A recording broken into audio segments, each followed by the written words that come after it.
नमस्कार दोस्तों, आप सभी का one day exam with RV के यूट्यूब चैनल पर स्वागत है। दोस्तों, आज हम हिंदी साहित्य इतिहास से संबंधित महत्वपूर्ण प्रश्नों को देखते हैं। दोस्तों, अगर यह वीडियो आपको पसंद आए तो प्लीज़ हमारे चैनल को सब्सक्राइब करें तथा यह वीडियो अपने दोस्तों के साथ शेयर करें। तो हमारा आज का पहला प्रश्न है, हिंदी साहित्य का आदिकाल। हिंदी साहित्य का आदिकाल हिंदी का एक इतिहास ग्रंथ है। इस ग्रंथ के रचनाकार का क्या नाम है?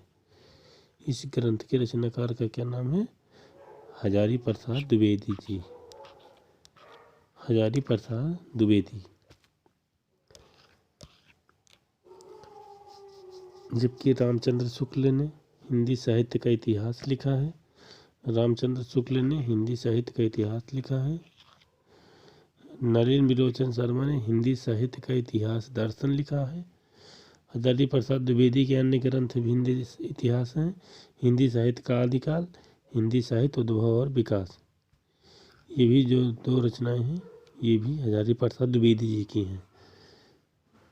ठीक है दोस्तों, हिंदी साहित्य का आदिकाल, हिंदी साहित्य उद्भव और विकास, हिंदी साहित्य की भूमिका, ये जो है हजारी प्रसाद द्विवेदी जी के इतिहास ग्रंथ हैं।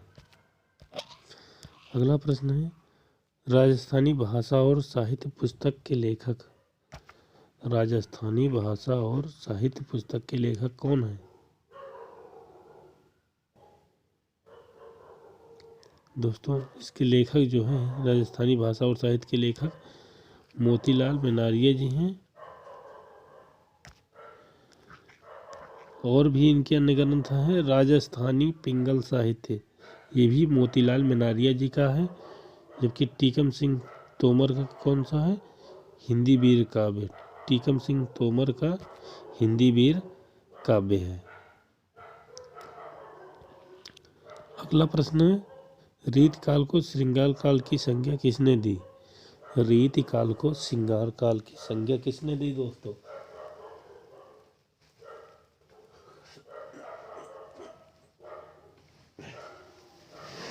रीतकाल को श्रृंगार काल की संज्ञा किसने दी? जॉर्ज ग्रियर्सन ने दी कि मिश्रबंधु ने? सी विकल्प हमारा रामचंद्र शुक्ल, डी विकल्प है रमाशंकर शुक्ल रसाल और ई विकल्प है त्रिलोचन। तो रीतकाल को श्रृंगार काल किसने कहा है? रीतकाल को श्रृंगार काल की संज्ञा पंडित विश्वनाथ प्रसाद ने दी है। किसने? पंडित विश्वनाथ प्रसाद जी ने।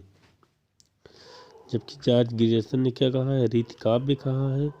मिश्र बंधुओं ने क्या कहा है? अलंकृत काल कहा है। रामचंद्र शुक्ल ने क्या कहा है? रीतिकाल कहा है।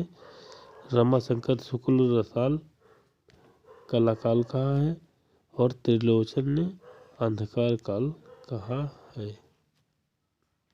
ठीक है दोस्तों, हमारा अगला प्रश्न है, किस साहित्य इतिहास ग्रंथ को किशोरी लाल गुप्त ने हिंदी साहित्य का प्रथम इतिहास नाम से अनुवाद करके प्रकाशित कराया? ए विकल्प है स्थावर दलाल लिटरेचर हिंदुस्तानी को। बी विकल्प है ए स्केच ऑफ हिस्ट्री लिटरेचर को। सी विकल्प है ए हिस्ट्री ऑफ हिंदी लिटरेचर को। डी विकल्प है the modern vernacular of literature of northern Hindustan को। तो इसमें दोस्तों हमारा होगा इस्तवार दल्ला लिटरेचर हिंदुस्तानी को गारसा दत्तासी लेखक हैं। गारसा दत्तासी जी लेखक हैं इस्तवार दल्ला लिटरेचर हिंदुस्तानी को। लक्ष्मी सागर वार्ष्णेय ने हिंदू साहित्य के इतिहास नाम से इसका अनुवाद करवाया। लक्ष्मी सागर वार्ष्णेय ने हिंदुई साहित्य का इतिहास नामक ग्रंथ से इसका अनुवाद कराया। ए स्केच ऑफ हिस्ट्री लिटरेचर को किसने लिखा है? ये पादरी एडविन ग्रीव्स की लिखे गए। ए हिस्ट्री ऑफ हिंदी लिटरेचर को एफ.ई.के लेखक हैं। The modern vernacular literature of the modern vernacular literature of northern Hindustan को जॉर्ज ग्रियर्सन ने लिखा है। किसने लिखा है दोस्तों? जॉर्ज ग्रियर्सन ने लिखा है।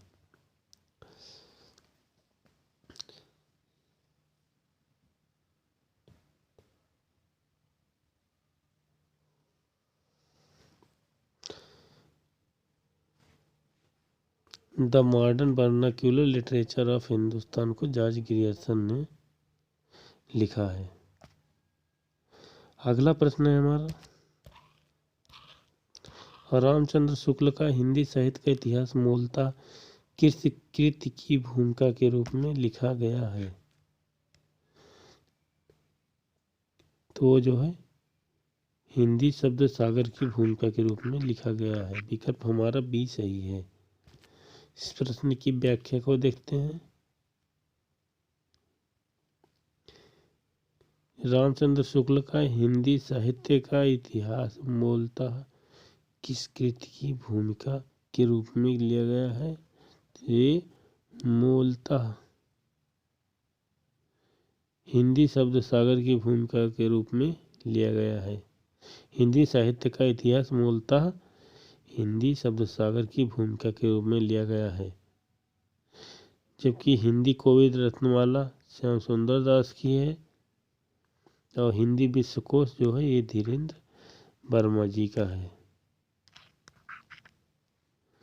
अगला प्रश्न है हमारा, आचार्य रामचंद्र शुक्ल ने रीतिकाल का समय सीमा क्या माना है? आचार्य रामचंद्र शुक्ल ने रीतिकाल की समय सीमा कब माना है? तो इन्होंने रीतिकाल की समय सीमा जो है वो 1700 से 1900 विक्रमी संवत तक माना है। कितना? 1700 से 1900 विक्रमी संवत तक। और इन्होंने प्रत्येक काल का दोहरा नामकरण भी किया है रामचंद्र शुक्ल ने, जिसे रीतिकाल को उत्तर मध्यकाल भी कहा है या मध्यकाल को रीतिकाल भी कहा है। ठीक है दोस्तों। 1984 तक क्या चलता था? विक्रमी संवत 1900 से 1984 तक ये आधुनिक काल के नाम से जाना जाता है। आधुनिक काल या गद्य काल। 1375 से लेकर 1700 विक्रमी तक, इसी 1375 से लेकर 1700 विक्रमी संवत तक से पूर्व मध्यकाल कहा है रामचंद्र शुक्ल ने, और ये भक्ति काल भी कहा है। इन्हीं दोहरा नामकरण कहा किया है प्रत्येक काल का आचार्य रामचंद्र शुक्ल ने। पूर्व मध्यकाल को भक्ति काल के नाम से भी जाना जाता है। और 1050 अगला डी विकल्प है, 1050 से 1375 विक्रमी को आदिकाल या वीरगाथा काल के नाम से जाना जाता है। दोस्तों, आचार्य रामचंद्र शुक्ल जी ने दोहरा नामकरण किया है। दोस्तों, आशा करता हूँ आपको वीडियो जरूर पसंद आई होगी। अगर यह वीडियो आपको पसंद आए तो प्लीज़ हमारे चैनल को सब्सक्राइब करें तथा हमारे वीडियो को अपने दोस्तों के साथ शेयर करें। धन्यवाद दोस्तों।